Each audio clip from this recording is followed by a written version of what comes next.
السلام.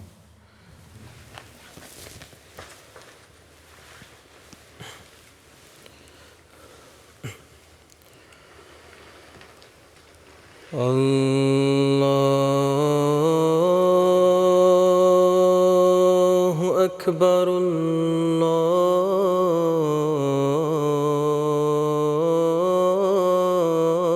الله أكبر الله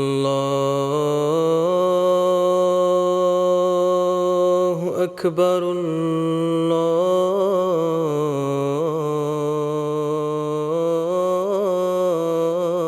الله أكبر. أشهد أن لا إله إلا الله. أشهد أن لا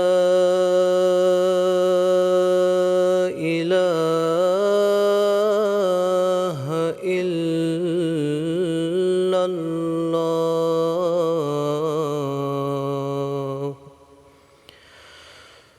أشهد أن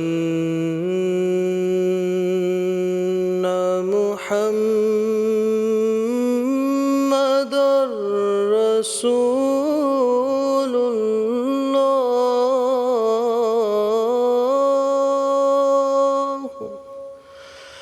أشهد أن محمدًا رسول الله.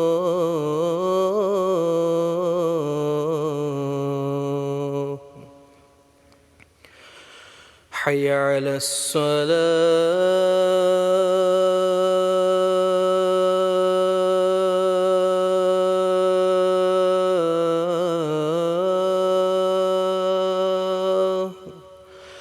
حي على الصلاة.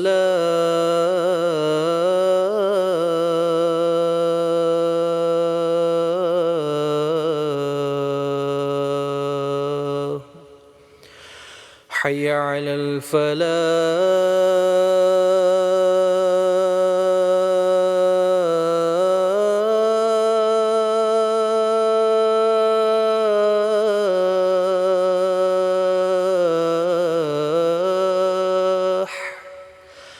حي على الفلاح.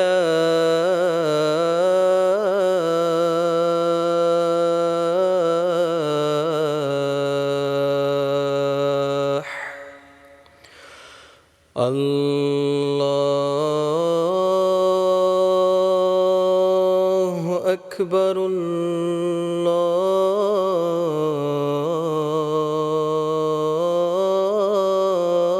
الله أكبر. لا إله إلا الله.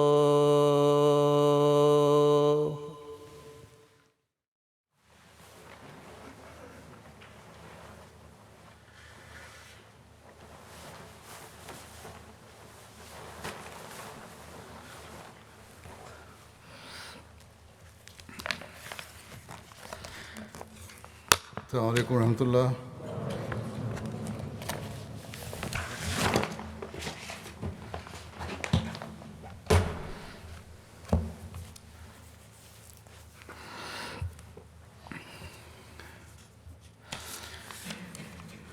أشهد أن لا إله إلا الله وحده لا شريك له وأشهد أن محمدًا عبده ورسوله.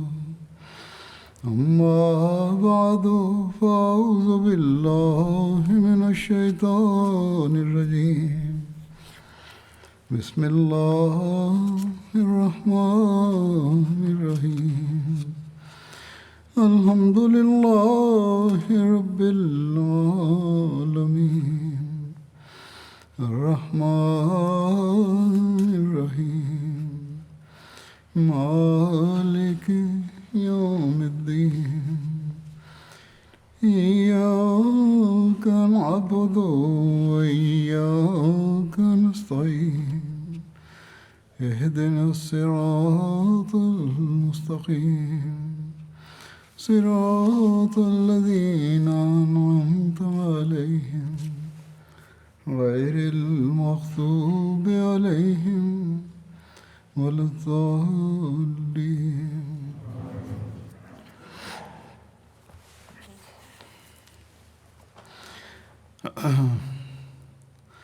حضرت ابوبکر صدیق رضی اللہ عنہ کے ذکر میں جنگ یمامہ کے بارے میں ذکر چل رہا تھا.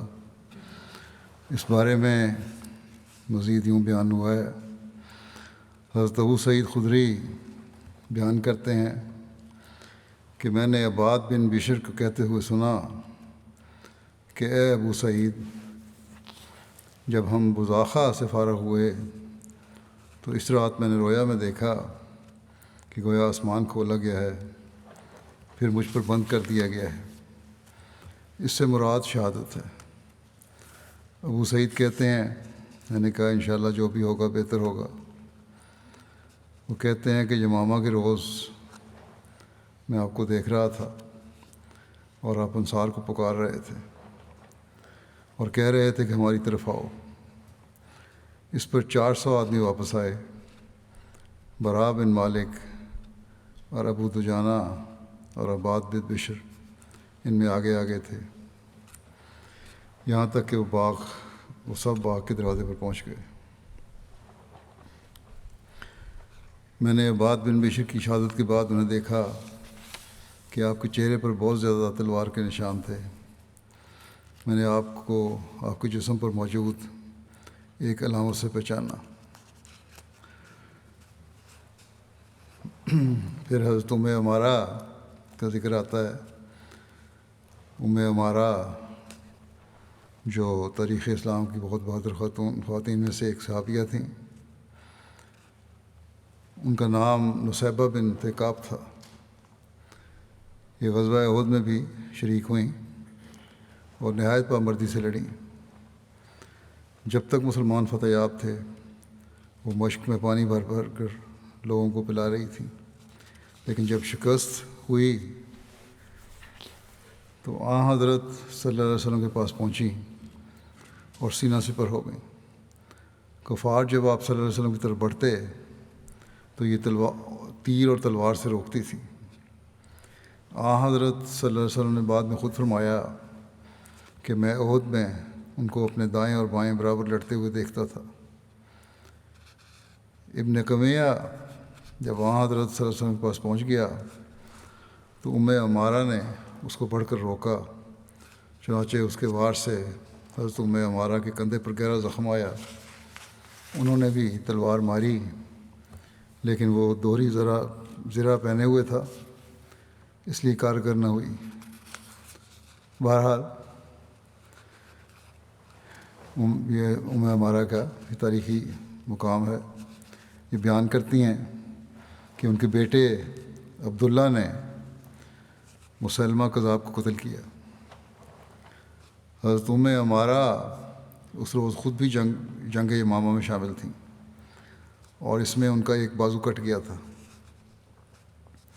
حضرت عمارہ کی اس جنگ میں شامل ہونے کی وجہ یہ بیان ہوئی ہے کہ ان کے بیٹے حبیب بن زید جو حضرت عمر بن عاص کے ساتھ عمان میں تھے، جب رسول اللہ صلی اللہ علیہ وسلم کی وفات ہوئی یہ عمان میں تھے اور یہ خبر عمر تک پہنچی تو وہ عمان سے لوٹے.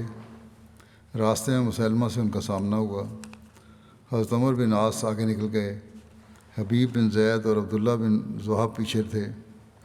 ان دونوں کو مسلمہ نے پکڑ لیا اور کہا کیا تم گواہی دیتے ہو کہ میں اللہ کا رسول ہوں؟ عبداللہ بن وہاب نے کہا ہاں. مسلمہ نے ان کو لوہے کی زنجیروں میں قید کرنے کا حکم دیا. اس کو یقین نہیں آیا، خیال تھا کہ شاید جان بچانے کے لیے کہہ رہے ہیں. بہرحال پھر حبیب بن زید سے کہا کہ کیا تم گواہی دیتے ہو کہ میں اللہ کا رسول ہوں؟ مسلمہ نے کہا. انہوں نے جواب دیا کہ میں سنتا نہیں. اس نے پھر کہا کیا تم گواہی دیتے ہو کہ محمد اللہ کے رسول ہیں؟ آپ نے کہا ہاں۔ مسلمہ نے ان کے بارے میں حکم دیا تو ان کے ٹکڑے ٹکڑے کر دیے گئے، اور جب بھی ان سے وہ کہتا کہ کیا تم گواہی دیتے ہو کہ میں اللہ کا رسول ہوں، تو وہ کہتے کہ میں سن نہیں سکتا، اور جب وہ یہ کہتا کہ کیا تم گواہی دیتے ہو کہ محمد رسول اللہ صلی اللہ علیہ وسلم اللہ کے رسول ہیں، تو آپ کہتے ہاں، یہاں تک کہ اس نے آپ کا ایک ایک عضو کاٹ ڈالا۔ آپ کے ہاتھ کندھے کے جوڑ سے کاٹے گئے، آپ کی ٹانگیں گھٹنوں سے اوپر تک کاٹ دیں، پھر آپ کو آگ میں جلا دیا۔ اس سارے واقعے کے دوران نہ تو آپ اپنی بات سے پیچھے ہٹے اور نہ مسلمہ اپنی بات سے پیچھے ہٹا، یہاں تک کہ آپ آگ میں شہید ہو گئے۔ ایک دوسری روایت کے مطابق حضرت حبیب مسلمہ کے پاس جب خط لے کر گئے تو اس وقت اس نے حضرت حبیب کو اس طرح ایک ایک عضو کاٹ کر شہید کیا اور پھر آگ میں جلا دیا۔ جب حضرت عمارہ کو اپنے بیٹے کی شہادت کی خبر ملی تو انہوں نے قسم کھائی کہ وہ خود مسلمہ کذاب کا سامنا کریں گی اور یا اس کو مار ڈالیں گی یا خود خدا کی راہ میں شہید ہو جائیں گی۔ جب حضرت خالد بن ولید نے یمامہ کے لیے لشکر تیار کیا تو عمارہ حضرت ابو بکر صدیق کی خدمت میں حاضر ہوئیں اور جنگ میں شمولیت کے لیے آپ سے اجازت طلب کی۔ حضرت ابو بکر نے فرمایا کہ آپ جیسی خاتون کے جنگ کے لیے نکلنے میں کوئی چیز حائل نہیں ہو سکتی، اللہ کا نام لے کر نکلیں۔ اس جنگ میں ان کا ایک اور بیٹا عبداللہ بھی شریک تھا۔ وہ بیان کرتی ہیں کہ جب ہم یمامہ پہنچے تو شدید جنگ ہوئی، انصار نے مدد کے لیے پکارا اور مسلمان مدد کے لیے پہنچے۔ جب ہم باغ کے سامنے پہنچے تو باغ کے دروازے پر ازدحام ہو گیا اور ہمارے دشمن باغ میں ایک طرف تھے اور اس جانب تھے جس طرف مسلمہ تھا۔ ہم اس میں زبردستی گھس گئے اور کچھ دیر تک ہم نے ان سے جنگ کی۔ اللہ کی قسم میں نے ان سے زیادہ اپنی مدافعت کرنے والا نہیں دیکھا، اور میں نے دشمن خدا مسلمہ کا قصد کیا کہ اسے پاؤں اور دیکھوں۔ میں نے اللہ سے عہد کیا تھا کہ اگر میں نے اسے دیکھ لیا تو میں اس کو چھوڑوں گی نہیں، اس کو ماروں گی یا خود مر جاؤں گی۔ لوگ آپس میں حملہ آور ہوئے، ان کی تلواریں آپس میں ٹکرانے لگیں، گویا کہ وہ بہرے ہو گئے، اور سوائے تلوار کی ضرب کی آواز کے اور کوئی آواز سنائی نہیں دے رہی تھی، یہاں تک کہ میں نے اللہ کے دشمن کو دیکھا۔ میں نے اس پر حملہ کر دیا۔ ایک شخص میرے سامنے آیا، اس نے میرے ہاتھ پر ضرب لگائی اور اسے کاٹ دیا۔ اللہ کی قسم میں ڈگمگائی نہیں تاکہ میں اس خبیث تک پہنچ جاؤں، اور وہ زمین پر پڑا تھا، اور میں نے اپنے بیٹے عبداللہ کو وہاں پایا، اس نے اسے مار دیا تھا۔ ایک روایت میں یہ بھی ہے کہ تمہیں ہمارا بیان کرتی ہیں کہ میرا بیٹا اپنے کپڑے سے اپنی تلوار کو صاف کر رہا تھا۔ میں نے پوچھا کیا تم نے مسلمہ کو قتل کیا ہے؟ اس نے کہا ہاں اے میری والدہ۔ میں نے اللہ کے سامنے سجدہ شکر کیا، اور ہمارا کہتی ہیں کہ اللہ نے دشمنوں کی جڑ کاٹ دی۔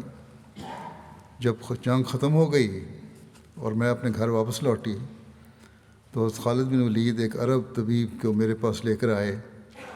اس نے ابلتے ہوئے تیل کے ساتھ میرا علاج کیا۔ اللہ کی قسم یہ علاج میرے لیے ہاتھ کٹنے سے زیادہ تکلیف دہ تھا۔ حضرت خالد میرا بہت زیادہ خیال رکھتے تھے اور ہم سے حسن سلوک کرتے تھے، ہمارا حق ہمیشہ یاد رکھتے تھے، اور ہمارے بارے میں نبی کریم صلی اللہ علیہ وسلم کی وصیت کا خیال رکھتے تھے۔ اب بات کہتے ہیں میں نے کہا اے میری دادی، جنگ یمامہ میں مسلمانوں کے زخموں کی تعداد بہت زیادہ تھی۔ ان سے سوال پوچھا، انہوں نے کہا اے میرے بیٹے، اللہ کا دشمن مارا گیا اور مسلمان سب کے سب ہی زخمی تھے۔ میں نے اپنے دونوں بھائیوں کو اس حال میں زخمی دیکھا کہ ان میں زندگی کی کوئی رمق نہیں تھی۔ لوگ یمامہ میں 15 روز ٹھہرے، جنگ ختم ہو چکی تھی، اور زخموں کی وجہ سے انصار اور مہاجرین میں سے بہت تھوڑی تعداد حضرت خالد کے ساتھ نماز ادا کرتی تھیں۔ کہتی ہیں میں جانتی ہوں کہ بنو طیع اس روز اچھی طرح آزمائے گئے۔ میں نے اس روز عدی بن حاتم کو پکارتے ہوئے سنا، صبر کرو صبر کرو، میرے ماں باپ تم پر قربان، اور میرے بیٹے زید نے اس روز بڑی بہادری سے جنگ کی۔ ایک روایت میں یہ بھی ہے کہ حضرت ام عمارہ یمامہ کے روز زخمی ہوئیں، تلوار اور نیزے کے 11 زخم انہیں لگے، علاوہ ازیں ان کا ایک ہاتھ کٹ گیا۔ حضرت ابوبکر ان کا حال دریافت کرنے تشریف لاتے رہے۔ کعب بن عجرہ نے اس دن سخت جنگ کی۔ اس دن لوگوں کو سخت ہزیمت اٹھانی پڑی اور لوگ شکست کھا کر بھاگتے ہوئے لشکر کے آخری حصہ کو بھی پار کر گئے۔ کعب نے پکارا، اے انصار اے انصار، اللہ اور رسول کی مدد کو آؤ، اور یہ کہتے ہوئے وہ محکم بن طفیل تک پہنچ گئے۔ محکم نے ان پر ضرب لگائی اور ان کا بایاں ہاتھ کاٹ دیا۔ اللہ کی قسم، کعب اس کے باوجود لڑکھڑائے نہیں اور دائیں ہاتھ سے ضرب لگاتے جبکہ بائیں ہاتھ سے خون بہہ رہا تھا، یہاں تک کہ وہ باغ تک پہنچے اور اس میں داخل ہو گئے۔ حاجب بن زید نے اوس کو پکارتے ہوئے کہا کہ اے اشل،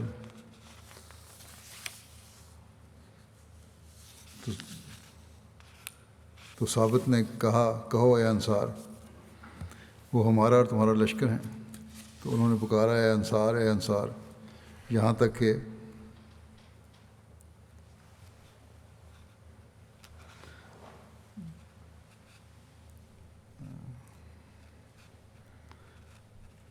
کہ بنو حنیفہ ان پر ٹوٹ پڑے، لوگ منتشر ہو گئے۔ آپ نے 2 دشمنوں کو قتل کیا اور خود بھی شہید ہو گئے۔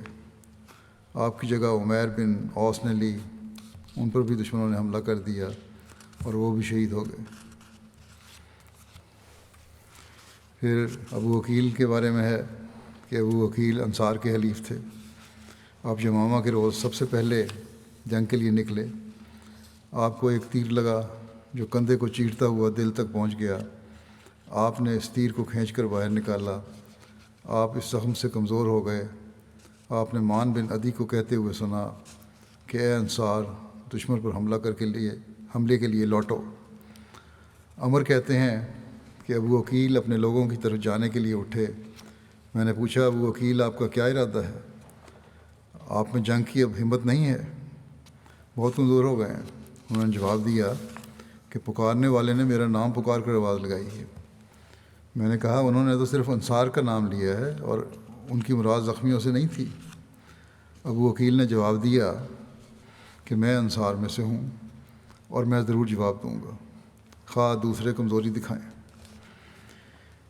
ابن عمر کہتے ہیں کہ ابو عقیل ہمت کر کے اٹھے، اپنے دائیں ہاتھ میں ننگی تلوار لی، پھر پکارنے لگے اے انصار، یوم حنین کی طرح پلٹ کر حملہ کرو۔ وہ سب اکٹھے ہو گئے اور دشمن کے سامنے مسلمانوں کی ڈھال بن گئے، یہاں تک کہ انہوں نے دشمن کو باغ میں دھکیل دیا۔ وہ آپس میں مل جل گئے، یعنی اندر جا کے پھر گھمسان کی جنگ ہوئی اور تلواریں ایک دوسرے پر پڑنے لگیں۔ میں نے ابو عقیل کو دیکھا، آپ کا زخمی ہاتھ کندھے سے کٹ گیا اور آپ کا وہ بازو زمین پر گر پڑا۔ آپ کو 14 زخم آئے، ان سب زخموں کی وجہ سے آپ شہید ہو گئے۔ ابن عمر کہتے ہیں کہ میں ابو عقیل کے پاس پہنچا تو زمین پر گرے ہوئے آخری سانسیں لے رہے تھے۔ میں نے کہا اے ابو عقیل، تو انہوں نے لڑکھڑاتی ہوئی زبان سے کہا لبیک۔ پھر کہا کس کو شکست ہوئی؟ میں نے بلند آواز سے کہا خوشخبری ہو، اللہ کا دشمن مسلمہ مارا گیا۔ انہوں نے الحمدللہ کہتے ہوئے اپنی انگلی آسمان کی طرف اٹھائی اور جان دے دی۔ ابن عمر کہتے ہیں کہ میں نے اپنے والد حضرت عمر کو ان کا یہ سارا واقعہ بتایا تو انہوں نے فرمایا اللہ ان پر رحم کرے، وہ ہمیشہ شہادت کی آرزو رکھتے تھے، اور میرے علم کے مطابق وہ رسول کریم صلی اللہ علیہ وسلم کے چند چنیدہ صحابہ میں سے تھے اور ان میں سے قدیم الاسلام تھے۔ مجاع بن مرارہ یہ بنو حنیفہ کا سردار تھا، اس کا پہلے ذکر ہو چکا ہے۔ اس نے ایک روز مان بن عدی کا ذکر کیا کہ وہ رسول کریم صلی اللہ علیہ وسلم کے زمانے میں میرے پاس آیا کرتے تھے۔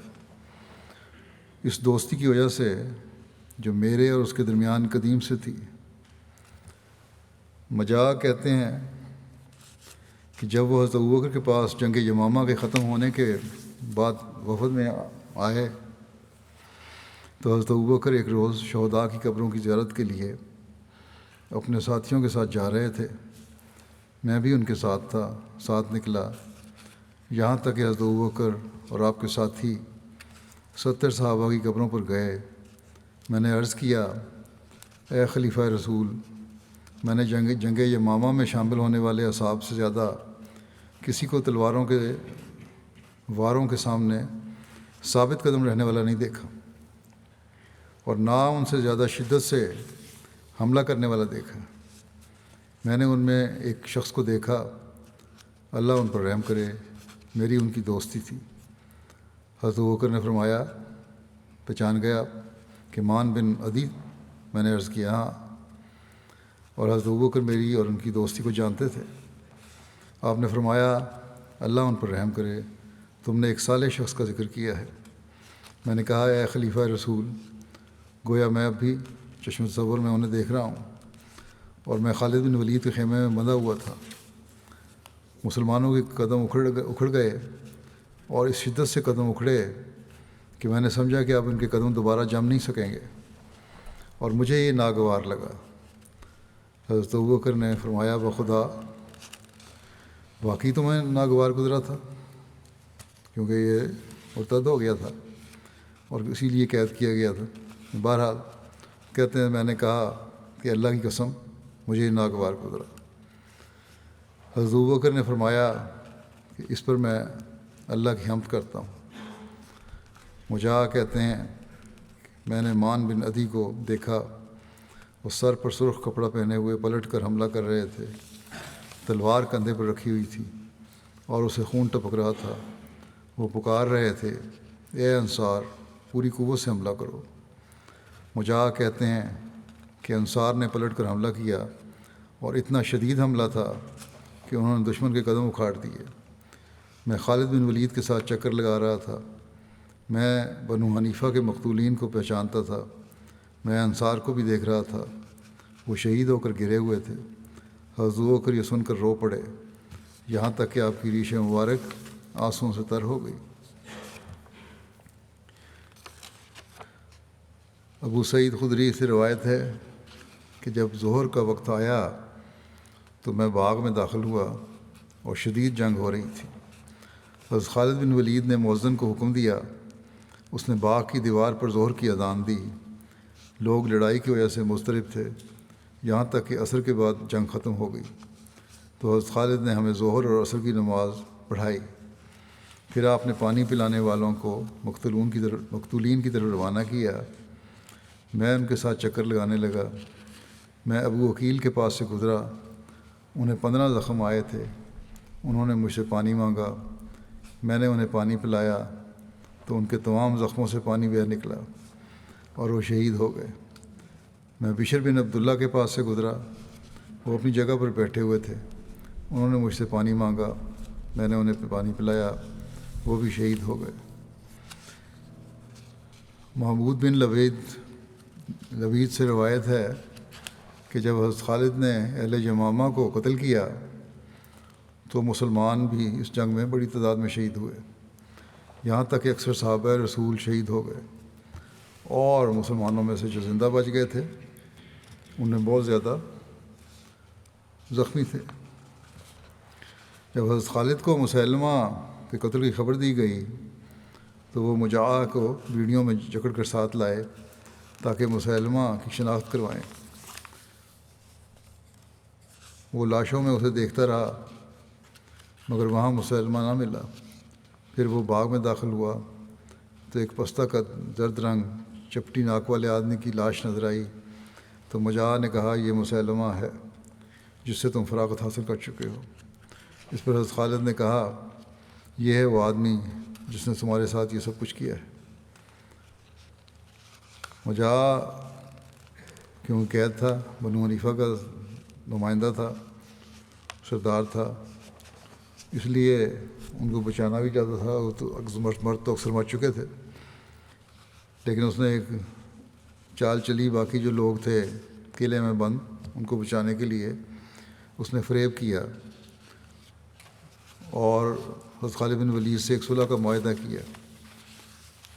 اس نے حضرت خالد بن ولید سے کہا کہ یہ لوگ جو تمہارے مقابلے میں نکلے تھے جنگ کے لیے، یہ تو صرف جلد باز لوگ تھے، جبکہ قلعے تو ابھی بھی جنگجوؤں سے بھرے ہوئے ہیں. حضرت خالد نے کہا تم پر ہلاکت ہو تو تم یہ کیا کہہ رہے ہو؟ اس پر مجاہ نے کہا وہ خدا جو کہہ رہا ہوں بالکل سچ کہہ رہا ہوں، بس آؤ اور میرے پیچھے موجود میری قوم کی طرف سے مجھ سے صلح کر لو. حضرت خالد دھوکے سے اس نے یہ باتیں کیں. بہرحال آگے اس کا واضح بھی ہو جائے گا. حضرت خالد اس ہولناک جنگ میں مسلمانوں کو جس قدر جانی نقصان دیکھ چکے تھے، اس کے پیش نظر انہوں نے یہی مناسب سمجھا کہ اب جب کہ بنو حنیفہ کا سردار اور اصل باغی سرغنہ ماں اپنے ساتھیوں کے مارا جا چکا ہے، تو اب مسلمانوں کا مزید جانی نقصان نہ ہی کروایا جائے تو بہتر ہے. چنانچہ حضرت خالد نے صلح کے لیے رضامندی ظاہر کر دی. حضرت خالد کی طرف سے صلح کی ضمانت لے کر مجاہ نے کہا میں ان کے پاس جا کر ان سے مشورہ کرتا ہوں. پھر وہ ان لوگوں کے پاس گیا، جبکہ مجاہ اچھی طرح جانتا تھا کہ قلعوں میں سوائے عورتوں، بچوں اور انتہائی عمر کو پہنچے ہوئے بوڑھوں اور کمزوروں کے کوئی بھی نہیں تھا. اس نے انہیں زیریں پہنائیں اور عورتوں سے کہا کہ میری واپسی تک وہ قلعے کی دیواروں پر چڑھ جائیں. پھر وہ حضرت خالد کے پاس آیا اور کہا کہ جس شرط پر میں نے صلح کی تھی وہ اس کو قبول نہیں کرتے. جب حضرت خالد نے قلعوں کی طرف دیکھا تو وہ آدمیوں سے بھرے ہوئے نظر آئے، عورتیں وغیرہ بٹھایا تھا وہاں زیریں پہنا کے. اس جنگ نے مسلمانوں کو بھی نقصان پہنچایا تھا اور لڑائی بہت طویل ہو گئی تھی، اس لیے مسلمان یہ چاہتے تھے کہ وہ فتح حاصل کر کے واپس چلے جائیں، کیونکہ ان کو یہ معلوم نہیں تھا کہ آئندہ کیا ہونے والا ہے. اس لیے حضرت خالد نے نسبتاً نرم شرائط پر سونے، چاندی، اسلحے اور نصف قیدیوں پر صلح کر لی، اور یہ بھی کہا جاتا ہے کہ 1/4 پر صلح کی تھی. جب قلعوں کے دروازے کھولے گئے تو ان میں سوائے عورتوں، بچوں اور کمزوروں کے کوئی بھی نہیں تھا. اس پر حضرت خالد نے مجاہ سے کہا تیرا برا ہو، تو نے مجھے دھوکہ دیا ہے. مجاہ نے کہا یہ میری قوم کے لوگ ہیں، ان کو بچانا میرے لیے ضروری تھا، اس کے علاوہ میں اور کیا کر سکتا تھا. اس کے بعد حضرت ابوبکر کا خط حضرت خالد کو پہنچا کہ ہر بالغ کو قتل کر دیا جائے. لیکن یہ خط اس وقت پہنچا کہ جب حضرت خالد ان لوگوں سے صلح کر چکے تھے، اس لیے انہوں نے اپنے عہد کو پورا کیا اور بدعہدی نہیں کی، ان کی جان کی امان دے دی تھی. چنانچہ حضرت خالد بن ولید نے مسلمانوں کی حالت اور صلح کی وجہ بتانے کے لیے حضرت ابوبکر کی طرف ایک خط بھیجا، جس کو پڑھ کر حضرت ابوبکر مطمئن اور خوش ہو گئے. جب حضرت خالد صلح کے معاہدے سے فارغ ہوئے تو آپ نے قلعوں کے متعلق حکم دیا اور جب وہاں آدمی مقرر کر دیے گئے. مجاہ نے اللہ کی قسم کھائی کہ جن چیزوں پر صلح ہوئی ہے ان میں سے کوئی بھی چیز آپ سے پوشیدہ نہیں رہے گی، اور جو بھی کسی پوشیدہ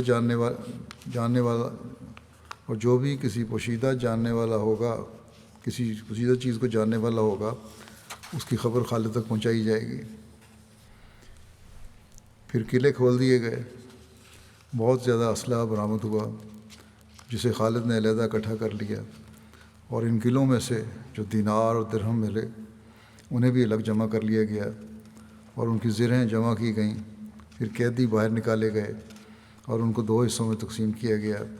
پھر مال غنیمت کی قرعہ اندازی کی گئی اور زروں اور بیڑیوں اور سونے چاندی وغیرہ کا وزن کیا گیا اور خمس الگ کیا گیا. خمس کا 1/4 حصہ لوگوں میں تقسیم کیا گیا. گھوڑ سواروں کے لیے 2 حصے مقرر کیے گئے اور گھوڑے کے مالک کے لیے 1 حصہ مقرر کیا گیا، اور ان سب میں سے بھی خمس الگ کیا گیا. اور یہ سارا خمس حضرت ابوبکر صدیق خدمت میں بھجوا دیا گیا۔ اس کے بعد بنو حنیفہ بیعت کرنے اور مسلمہ کی نبوت سے لا تعلقی کا اظہار کرنے کے لیے جمع ہوئے۔ یہ تمام لوگ حضرت خالد بن ولید کے پاس لائے گئے، جہاں انہوں نے بیعت کی اور اپنے دوبارہ اسلام لانے کا اعلان کیا۔ حضرت خالد بن ولید نے ان کا ایک وفد حضرت ابوبکر صدیق کی خدمت میں مدینہ منورہ روانہ فرمایا۔ جب وہ لوگ حضرت ابوبکر کے پاس پہنچے تو انہوں نے تعجب کا اظہار کرتے ہوئے فرمایا، حضرت ابوبکر نے بڑا تعجب کا اظہار کیا کہ آخر تم لوگ مسلمہ کے پھندے میں پھنس کس طرح گئے اور گمراہ ہو گئے۔ انہوں نے جواب دیا کہ اے خلیفہ رسول، ہمارے تمام حال سے آپ اچھی طرح آگاہ ہیں۔ مسلمہ نہ اپنے آپ کو فائدہ پہنچا سکا اور نہ اس کے رشتہ داروں اور قوم کو اس سے کوئی فائدہ حاصل ہو سکا۔ حضرت ابوبکر صدیق کی خواب کا ذکر ہے۔ حضرت ابوبکر نے جب خالد کو یمامہ کی طرف روانہ فرمایا تو آپ نے خواب میں دیکھا تھا کہ آپ کے پاس حجر بستی ہے، اسی کھجوروں میں سے کھجوریں لائی گئیں۔ آپ نے ان میں سے ایک کھجور کھائی، اس کو آپ نے گٹھلی پایا جو کھجور کی شکل میں تھی، بڑی سخت تھی، کھجور نہیں تھی بلکہ گٹھلی تھی۔ کچھ دیر آپ نے اس کو چبایا، پھر اس کو پھینک دیا۔ آپ نے اس کی تعبیر خواب میں دیکھا تھا۔ آپ نے اس کی تعبیر یہ فرمایا کہ خالد کو اہل یمامہ کی طرف سے شدید مقابلے کا سامنا کرنا پڑے گا اور اللہ ضرور اس کے ہاتھ پر فتح عطا کرے گا۔ حضرت ابوبکر یمامہ کی طرف سے آنے والی خبروں کا بشدت انتظار فرماتے تھے، اور جیسے ہی خالد کی طرف سے کوئی ایلچی آتا تو آپ ان سے خبریں حاصل کرتے۔ ایک روز حضرت ابوبکر دوپہر کے وقت گرمی میں نکلے۔ آپ سرار نامی مقام کی طرف جانا چاہتے تھے جو مدینہ سے 3 میل کے فاصلے پر تھا۔ آپ کے ساتھ حضرت عمر، حضرت سعید بن زید، طلحہ بن عبید اللہ اور مہاجرین و انصار کا ایک گروہ تھا۔ آپ ابو خیثمہ نجاری سے ملے جنہیں خالد نے بھیجا تھا۔ جب انہیں حضرت ابوبکر نے دیکھا تو فرمایا، اے ابو خیثمہ، کیا خبر ہے؟ انہوں نے عرض کیا کہ اے خلیفہ رسول، اچھی خبر ہے، اللہ نے ہمیں یمامہ اور فتح عطا فرمائی ہے۔ راوی کہتے ہیں کہ حضرت ابوبکر نے سجدہ کیا۔ ابو خیثمہ نے کہا، یہ خالد کا آپ کے نام خط ہے۔ حضرت ابوبکر اور آپ کے اصحاب نے اللہ کی حمد کی۔ پھر آپ نے فرمایا، مجھے جنگ کے بارے میں بتاؤ کہ کیسا رہا۔ ابو خیثمہ آپ کو بتانے لگے کہ خالد نے کیا کیا تھا اور کیسے اپنے ساتھیوں کی صف آرائی کی تھی، اور کس طرح مسلمانوں کو ہزیمت پہنچی اور کون ان میں سے شہید ہوئے۔ حضرت ابوبکر انا للہ و انا الیہ راجعون پڑھنے لگے اور ان کے لیے رحم کی دعا کرنے لگے۔ ابو خیثمہ نے مزید کہا، اے خلیفہ رسول صلی اللہ علیہ وسلم، ہم بدوی ہیں، انہوں نے ہمیں شکست دی اور ہمارے ساتھ وہ کیا جو ہم اچھا نہیں سمجھتے تھے۔ اس کے بعد اللہ نے ہمیں ان پر فتح عطا فرمائی۔ حضرت ابوبکر نے فرمایا، جو خواب میں نے دیکھی تھی میں اس کو سخت ناپسند کرتا تھا، اور میرے دل میں یہ خیال پیدا ہوا کہ خالد کو ضرور شدید جنگ کا سامنا کرنا پڑے گا، اور کاش خالد نے ان لوگوں سے صلح نہ کی ہوتی اور ان کو تلوار کی دھار پر رکھا ہوتا۔ ان شہداء کے بعد اہل یمامہ میں سے کسی کے زندہ رہنے کا کیا حق ہے؟ آپ اس مسلمہ کذاب کی وجہ سے فرمایا کہ اپنے اس مسلمہ کذاب کی وجہ سے وہ قیامت تک آزمائش میں رہیں گے، یہ لوگ جو اس کے ساتھی تھے، سوائے اس کے کہ اللہ انہیں بچا لے۔ اس کے بعد اہل یمامہ کا وفد حضرت خالد کے ساتھ حضرت ابوبکر کی خدمت میں حاضر ہوا۔ مقتولین کی تعداد کے بارے میں کہا جاتا ہے کہ اس جنگ میں قتل ہونے والے مرتدین کی تعداد تقریباً 10,000 تھی، اور ایک روایت میں 21,000 بھی بیان ہوئی ہے، جبکہ 500 یا 600 کے قریب مسلمان شہید ہوئے۔ بعض روایات میں جنگ یمامہ میں شہید ہونے والے مسلمانوں کی تعداد 700، 1200 اور 1700 بھی بیان ہوئی ہے۔ ایک روایت کے مطابق اس جنگ میں شہید ہونے والوں میں 700 سے زائد حفاظ قرآن تھے۔ ان شہداء میں اکابرین صحابہ اور حفاظ قرآن میں بھی شامل تھے، جن کا مقام اور درجہ مسلمانوں میں بے حد بلند تھا۔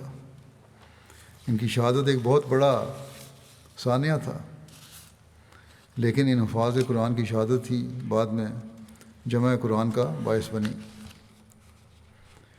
ان شہداء میں بعض مشہور صحابہ کے نام یہ تھے: حضرت زید بن خطاب، حضرت ابو حذیفہ بن ربیعہ، حضرت سالم مولا ابو حذیفہ، حضرت خالد بن اسید، حضرت حکم بن سعید، حضرت طفیل بن عمر دوسی، حضرت زبیر بن عوام کے بھائی حضرت صائب بن عوام، حضرت عبداللہ بن حارث بن قیس، حضرت عباد بن حارث، حضرت عباد بن بشر، حضرت مالک بن اوس، حضرت سراقہ بن کعب، حضرت مان بن عدی خطیب رسول صلی اللہ علیہ وسلم، حضرت ثابت بن قیس بن شماس، حضرت ابو دجانہ رئیس المنافقین عبداللہ بن ابی سلول کے مومن صادق فرزند، حضرت عبداللہ بن عبداللہ اور حضرت جدید بن ثابت خزرجی۔ بعض مورخین کے نزدیک جنگ یمامہ ربیع الاول 12 ہجری کو ہوئی، جبکہ بعض کا قول ہے کہ یہ 11 ہجری کے آخر میں ہوئی۔ ان دونوں اقوال کی تطبیق اس طرح ہو سکتی ہے کہ اس جنگ کا آغاز 11 ہجری میں ہوا ہو اور اس کا اختتام 12 ہجری میں ہوا ہو۔ حضرت مسلم موعود رضی اللہ عنہ بیان فرماتے ہیں کہ جن لوگوں نے دعویٰ کیا اور جن سے صحابہ نے جنگ کی، وہ سب کے سب ایسے تھے جنہوں نے اسلامی حکومت سے بغاوت کی تھی اور اسلامی حکومت کے خلاف اعلان جنگ کیا تھا۔ مسلمہ نے تو خود رسول کریم صلی اللہ علیہ وسلم کے زمانے میں آپ صلی اللہ علیہ وسلم کو لکھا تھا کہ مجھے حکم دیا گیا ہے کہ آدھا ملک عرب کا ہمارے لیے ہے اور آدھا ملک قریش کے لیے ہے۔ اور رسول کریم صلی اللہ علیہ وسلم کی وفات کے بعد اس نے حجر اور یمامہ میں سے ان کے مقرر کردہ والی ثمامہ بن اسال کو نکال دیا اور خود اس علاقے کا والی بن گیا، اور اس نے مسلمانوں پر حملہ کر دیا۔ اسی طرح مدینہ کے 2 صحابہ حبیب بن زید اور عبداللہ بن وہب کو اس نے قید کر لیا اور ان سے زور کے ساتھ اپنی نبوت منوانی چاہی۔ عبداللہ بن وہب نے تو ڈر کر اس کی بات مان لی، مگر حبیب بن زید نے اس کی بات ماننے سے انکار کر دیا۔ اس پر مسلمہ نے اس کا عضو کاٹ کر آگ میں جلا دیا۔ اسی طرح یمن میں بھی جو رسول کریم صلی اللہ علیہ وسلم کے افسر مقرر تھے، ان میں سے بعض کو قید کر لیا اور بعض کو سخت سزائیں دی گئیں۔ اسی طرح طبری نے لکھا ہے کہ اسود انسی نے بھی علم بغاوت بلند کیا تھا اور رسول کریم صلی اللہ علیہ وسلم کی طرف سے جو حکام مقرر تھے ان کو اس نے تنگ کیا تھا اور ان سے زکوٰۃ چھین کے لینے کا حکم دیا تھا۔ پھر اس نے صنعاء میں رسول کریم صلی اللہ علیہ وسلم کے مقرر کردہ حاکم شہر بن بازان پر حملہ کر دیا تھا، بہت سے مسلمانوں کو قتل کیا، لوٹ مار کی، گورنر کو قتل کر دیا اور اس کو قتل کر دینے کے بعد اس کی مسلمان بیوی سے جبراً نکاح کر لیا۔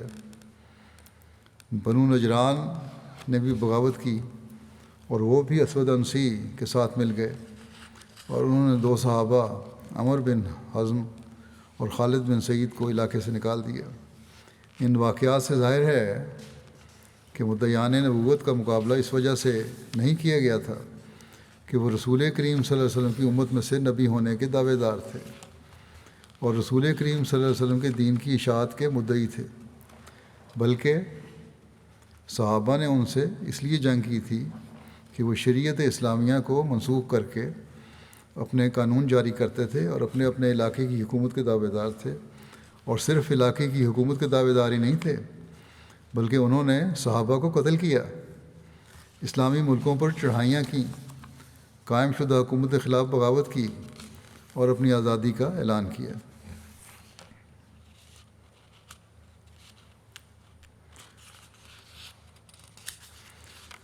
پھر حضرت مسیح علیہ والسلام بیان فرماتے ہیں کہ جب حضرت صلی اللہ علیہ وسلم نے رحلت فرمائی، اس کے بعد بادیہ نشین عرب مرتد ہو گئے۔ ایسے نازک وقت کی حالت کو حضرت عائشہ نے یوں ظاہر فرمایا ہے کہ پیغمبر خدا صلی اللہ علیہ وسلم کا انتقال ہو چکا ہے، اور بعض جھوٹے مدعی نبوت کے پیدا ہو گئے ہیں، اور بعضوں نے نمازیں چھوڑ دیں اور رنگ بدل گیا ہے۔ ایسی حالت میں اور اس مصیبت میں میرا باپ حضرت صلی اللہ علیہ وسلم کا خلیفہ اور جانشین ہوا۔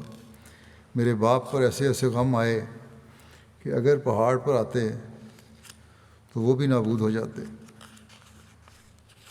اب غور کرو کہ مشکلات کے پہاڑ ٹوٹ پڑنے پر بھی ہمت اور حوصلے کو نہ چھوڑنا یہ کسی معمولی انسان کا کام نہیں۔ یہ استقامت صدق ہی کو چاہتی تھی اور صدیق نے ہی دکھائی۔ ممکن نہ تھا کہ کوئی دوسرا اس خطرے کو سنبھال سکتا۔ تمام صحابہ اس وقت موجود تھے، کسی نے نہ کہا کہ میرا حق ہے۔ وہ دیکھتے تھے کہ آگ لگ چکی ہے، اس آگ میں کون پڑے؟ حضرت عمر نے اس حالت میں ہاتھ بڑھا کر آپ کے ہاتھ پر بیعت کی، اور پھر سب نے یکے بعد دیگرے بیعت کر لی۔ یہ ان کا صدق ہی تھا کہ اس فتنے کو فروغ کیا اور ان موذیوں کو ہلاک کیا۔ مسیلمہ کے ساتھ 1,00,000 آدمی تھا، اور اس کے مسائل اباحت کے مسائل تھے۔ اباحت جو ہے کسی چیز کا شریعت میں مباح یعنی جائز یا حلال ہونا ہے۔ لوگ اس کی اباحتی باتوں کو دیکھ دیکھ کر اس میں شامل ہوتے جاتے تھے۔ بہت ساری چیزوں کو، غلط چیزوں کو بھی جائز قرار دیا کرتا تھا، پہلے اس کا بیان بھی ہو چکا ہے۔ بہرحال فرمایا کہ اباحتی باتوں کو دیکھ دیکھ کر اس کے مذہب میں شامل ہوتے جاتے تھے، لیکن خدا تعالیٰ نے اپنی معیت کا ثبوت دیا اور ساری مشکلات کو آسان کر دیا۔ حضرت مسیح علیہ السلام مزید فرماتے ہیں، اہل تحقیق سے یہ امر مخفی نہیں کہ آپ کی خلافت کا وقت خوف اور مصائب کا وقت تھا۔ چنانچہ جب رسول اللہ صلی اللہ علیہ وسلم نے وفات پائی تو اسلام اور مسلمانوں پر مصائب ٹوٹ پڑے۔ بہت سے منافق مرتد ہو گئے، اور مرتدوں کی زبانیں دراز ہو گئیں، اور افتراء پردازوں کے ایک گروہ نے دعوی نبوت کر دیا، اور اکثر بادیہ نشین ان کے گرد جمع ہو گئے، یہاں تک کہ مسیلمہ کذاب کے ساتھ 1,00,000 کے قریب جاہل اور بد کردار آدمی مل گئے، اور فتنے بھڑک اٹھے، اور مصائب بڑھ گئے، اور آفات نے دور و نزدیک کا احاطہ کر لیا، اور مومنوں پر ایک شدید زلزلہ طاری ہو گیا۔ اس وقت تمام لوگ آزمائے گئے، اور خوفناک اور حواس باختہ کرنے والے حالات نمودار ہو گئے، اور مومن ایسے لاچار تھے کہ گویا ان کے دلوں میں آگ کے انگارے دہکائے گئے ہوں، یا وہ چھری سے ذبح کر دیے گئے ہوں۔ کبھی تو وہ خیر البریہ صلی اللہ علیہ وسلم کی جدائی کی وجہ سے، اور گاہے ان فتنوں کے باعث جو جلا کر بھسم کر دینے والی آگ کی صورت میں ظاہر ہوئے تھے، روتے۔ امن کا شائبہ تک نہ تھا، فتنہ پرداز گند کے ڈھیر پر اگے ہوئے سبزے کی طرح چھا گئے تھے۔ مومنوں کا خوف اور ان کی گھبراہٹ بہت بڑھ گئی تھی، اور دل دہشت اور بے چینی سے لبریز تھے۔ ایسے نازک وقت میں حضرت ابوبکر رضی اللہ عنہ حاکم وقت اور حضرت خاتم النبیین کے خلیفہ بنائے گئے۔ منافقوں، کافروں اور مرتدوں کے جن رویوں اور طور طریقوں کا آپ نے مشاہدہ کیا، ان سے آپ ہم و غم میں ڈوب گئے۔ آپ اس طرح روتے جیسے ساون کی جھڑی لگی ہو، اور آپ کے آنسو چشمہ رواں کی طرح بہنے لگتے، اور آپ رضی اللہ عنہ اپنے اللہ سے اسلام اور مسلمانوں کی خیر کی دعا مانگتے۔ حضرت عائشہ رضی اللہ عنہا سے مروی ہے، آپ فرماتی ہیں کہ جب میرے والد خلیفہ بنائے گئے اور اللہ نے انہیں امارت تفویض فرمائی، تو خلافت کے آغاز ہی میں آپ نے ہر طرف سے فتنوں کو معجزن اور جھوٹے مدعیان نبوت کی سرگرمیوں اور منافق مرتدوں کی بغاوت کو دیکھا، اور آپ پر اتنے مصائب ٹوٹے کہ اگر وہ پہاڑوں پر ٹوٹتے تو وہ پیوستے زمین ہو جاتے اور فوراً گر کر ریزہ ریزہ ہو جاتے، لیکن آپ کو رسولوں جیسا صبر عطا کیا گیا، یہاں تک کہ اللہ کی نصرت آن پہنچی اور جھوٹے نبی قتل اور مرتد ہلاک کر دیے گئے، فتنے دور کر دیے گئے اور مصائب چھٹ گئے اور معاملے کا فیصلہ ہو گیا اور خلافت کا معاملہ مستحکم ہوا، اور اللہ نے مومنوں کو آفت سے بچا لیا اور ان کی خوف کی حالت کو امن میں بدل دیا، اور ان کے لیے ان کے دین کو تمکنت بخشی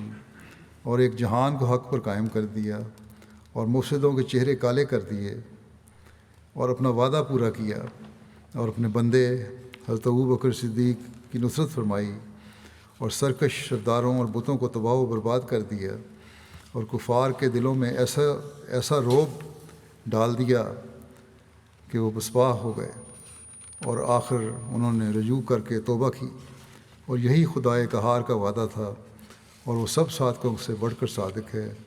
بس غور کرو کہ کس طرح خلافت کا وعدہ اپنے پورے لوازمات اور علامات کے ساتھ حضرت ابوبکر صدیق کی ذات میں پورا ہوا۔ پھر بیان ہوا ہے حضرت خالد کے بارے میں کہ حضرت خالد یمامہ کی مہم سے فارغ ہو کر ابھی وہیں ٹھہرے ہوئے تھے کہ حضرت ابوبکر نے ان کو لکھا کہ عراق کی طرف روانہ ہو جائیں۔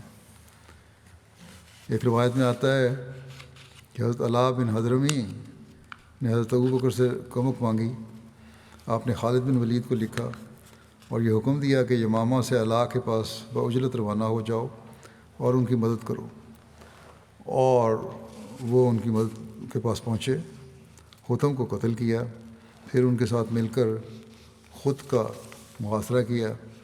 خود بھی بحرین میں قبیلہ عبد القیس کا محلہ ہے جہاں کثرت سے کھجوریں ہوتی تھیں۔ اس کے بعد حضرت ابوبکر نے انہیں عراق کی طرف کوچ کا حکم دیا اور انہوں نے بحرین سے ادھر کوچ کیا۔ مجاہ بن مرارہ کی بیٹی سے حضرت خالد کی شادی کے بارے میں جو سوال اٹھتے ہیں، اس بارے میں کتب تاریخ اور سیرت میں لکھا ہے کہ جنگ یمامہ کے ختم ہونے اور بنو حنیفہ کے باقی ماندہ بچ جانے والوں کے ساتھ صلح کا معاہدہ ہو جانے کے بعد حضرت خالد بن ولید کی ایک شادی ہوئی تھی، اس کا ذکر ملتا ہے۔ مورخین کے مطابق حضرت ابوبکر کو جب اس شادی کی خبر ملی تو آپ حضرت ابوبکر حضرت خالد سے ناراض ہوئے، لیکن جب حضرت خالد نے تفصیلی وضاحت بدریہ خط پیش خدمت کی تو حضرت ابوبکر کی ساری ناراضگی جاتی رہی۔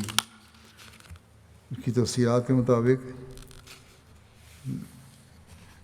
صلح ہو جانے کے بعد خالد رضی اللہ عنہ نے مجاہ سے مطالبہ کیا کہ وہ اپنی بیٹی کی شادی آپ سے کر دے۔ مجاہ کو مالک بن نویرہ کی بیوی لیلہ ام تمیم کا واقعہ اور حضرت ابوبکر کا حضرت خالد سے شادی کی ناراضگی کا علم تھا، چنانچہ اس نے کہا کہ رک جائیے، آپ میری کمر توڑ دینے کا باعث بنیں گے اور خود بھی حضرت ابوبکر کے عتاب سے بچ نہ سکیں گے۔ لیکن حضرت خالد رضی اللہ عنہ نے کہا تو اپنی بیٹی کی شادی مجھ سے کر دے، چنانچہ اس نے اپنی بیٹی کی شادی آپ سے کر دی۔ ابوبکر رضی اللہ تعالیٰ عنہ یمامہ کی خبروں کے برابر منتظر رہتے تھے اور آپ کو خالد کے خبر رساں کا انتظار رہتا تھا۔ ایک روز آپ شام کے وقت مہاجرین اور انصار کی ایک جماعت کے ساتھ ایک مقام پر تھے کہ وہاں خالد رضی اللہ عنہ کے فرزندہ ابو خیثمہ رضی اللہ عنہ سے ملاقات ہو گئی۔ جبکہ ابوبکر رضی اللہ عنہ نے انہیں دیکھا تو ان سے دریافت کیا پیچھے کیا خبریں ہیں؟ انہوں نے عرض کیا خیر ہے اے اللہ، اے خلیفہ رسول، اللہ تعالیٰ نے ہمیں یمامہ اور فتح نصیب فرمائی ہے، اور لیجیے یہ خالد رضی اللہ عنہ کا خط ہے۔ حضرت ابوبکر رضی اللہ عنہ نے فوراً سجدہ شکر بجا لایا اور فرمایا مجھ سے مارکے کی کیفیت بیان کرو، کیسے ہوا؟ پہلی اس حوالے سے ایک پہلے بھی روایت گزر چکی ہے۔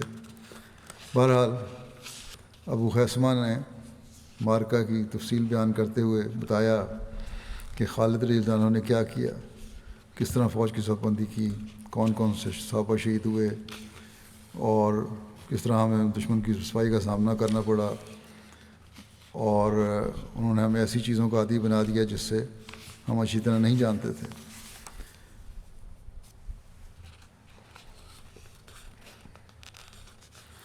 پھر حضرت خالد کی شادی کا بھی ذکر ہوا۔ حضرت ابوبکر نے انہیں خط لکھا کہ اے ام خالد کے بیٹے، تمہیں عورتوں سے شادی کی سوجی ہے، اور ابھی تمہارے صحن میں 1200 مسلمانوں کا خون خشک نہیں ہوا، اور پھر مجاہ نے تمہیں فریب دے کر مصالحت کر لی، حالانکہ اللہ تعالیٰ نے تمہیں ان پر مکمل قدرت عطا کر دی تھی۔ مجاہ سے مصالحت اور اس کی بیٹی سے شادی کی وجہ سے خلیفہ رسول ابوبکر رضی اللہ عنہ کی طرف سے یہ عتاب خالد رضی اللہ عنہ کو پہنچا، تو اپنے جوابی خط حضرت ابوبکر رضی اللہ عنہ کی خدمت میں روانہ کیا، جس میں اپنے موقف کی وضاحت اور اس کے دفاع میں لکھا۔ انہوں نے لکھا، حضرت خالد نے کہ اما بعد، دین کی قسم، میں نے اس وقت تک شادی نہیں کی جب تک خوشی مکمل نہ ہو گئی اور استقرار حاصل نہ ہو گیا۔ میں نے ایسے شخص کی بیٹی سے شادی کی ہے کہ اگر میں مدینہ سے پیغام بھیجتا تو وہ انکار نہ کرتا۔ معاف کیجیے، میں نے اپنے مقام سے پیغام دینے کو ترجیح دی۔ اگر آپ کو یہ رشتہ دینی یا دنیاوی اعتبار سے ناپسند ہو تو میں آپ کی مرضی پوری کرنے کے لیے تیار ہوں۔ رہا مسئلہ مسلم مقتولین کی تعزیت کا، تو اگر کسی کا حزن و غم کسی زندہ کو باقی رکھ سکتا یا مردہ کو لوٹا سکتا تو میرا حزن و غم زندہ کو باقی رکھتا اور مردہ کو لوٹا دیتا۔ میں نے اس طرح حملہ کیا کہ زندگی سے مایوس ہو گیا اور موت کا یقین ہو گیا۔ اور رہا مسئلہ مجاع کی فریب دہی کا، تو میں نے اپنی رائے میں غلطی نہیں کی، لیکن مجھے علم غیب نہیں ہے۔ جو کچھ کیا اللہ نے مسلمانوں کے حق میں خیر کیا، انہیں زمین کا وارث بنایا، اور انجام کار متقیوں کے لیے ہے۔ جب یہ خط حضرت ابوبکر رضی اللہ عنہ کو موصول ہوا تو آپ کا غصہ جاتا رہا، اور قریش کی ایک جماعت نے، اور جو حضرت خالد کا خط لے کر آیا تھا اس نے بھی حضرت خالد کی طرف سے عذر خواہی کی، تو حضرت ابوبکر نے فرمایا تم سچ کہہ رہے ہو، اور حضرت خالد کی وضاحت اور معذرت قبول فرمائی۔ باقی انشاءاللہ آئندہ جہاں ہوگا، یہ قصہ تو ختم ہو گیا مرتدین کا۔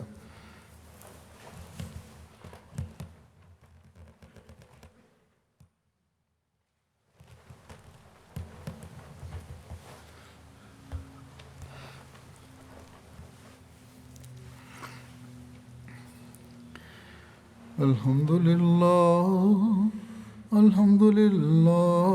نحمده ونستعينه ونستغفره ونؤمن به ونتوكل عليه ونعوذ بالله من شرور أنفسنا ومن سيئات أعمالنا، من يهده الله فلا مضل له ومن يضلل فلا هادي له، ونشهد أن لا إله إلا الله ونشهد أن محمدا عبده ورسوله۔ عباد الله رحمكم الله، إن الله يأمر بالعدل والإحسان وإيتاء ذي القربى وينهى عن الفحشاء والمنكر والبغي يعظكم لعلكم تذكرون۔ اذكروا الله يذكركم وادعوه يستجب لكم، ولذكر الله أكبر۔